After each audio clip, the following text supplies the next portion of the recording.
This house had been my parents' marital home, every tree and room designed by my mother. I wanted someone to take care of the house while I was away. When Uncle Mark heard this, he volunteered. And so, they moved in and stayed for years. When I started grad school, Uncle Mark and Aunt Linda urged me to move back home, saying they could help look after me. After today's confrontation with Cindy, I finally understood why she had been distant with me all along. After Jason and Cindy left, I asked Uncle Mark, "Does Cindy not know about the house?" Aunt Linda smiled nervously. "That's my fault. I told Cindy and her family that the house was ours. You know, Jason's family insisted they wouldn't marry him off unless he had a house. But you know we don't have money. So, we had to say the house was ours, but Uncle Mark assured me, I'll explain to Cindy and take care of this as soon as I can." With Uncle Mark's assurance, I didn't think much more about the matter. For the next few days, I saw Cindy around the house. She was either giving me cold looks or making passive-aggressive comments while watching TV. Some people really have no shame, living in someone else's house like it's their own. "You can't even kick them out," she would say, clearly directed at me. Certain people think they're some kind of pampered princess, like everyone adores them.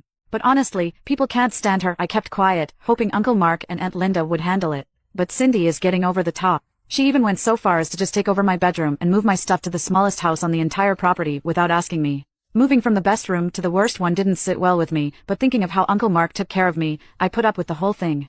But I never thought Uncle Mark, who is the best to me, would actually try to kill me for my fortune. The day I signed my first big contract at work, I stopped by the house in the afternoon to grab some documents. I thought about asking Aunt Linda if she'd like to celebrate with me over dinner. As I approached their bedroom door, I overheard Aunt Linda speaking to Uncle Mark. "What are we going to do? Cindy says if we don't get Sierra out of the house soon, she'll never let us see our grandson. We just need to wait a little longer," Uncle Mark replied. "Wait for what? Cindy hasn't even let Jason sleep in the bed these last few days." Aunt Linda was panicking. "And what about the medicine? We've been giving it to Sierra for over 3 years, and she's still perfectly healthy. When is she going to die?" The hairs on my neck stood up. Now you can watch the third part by pressing share and more.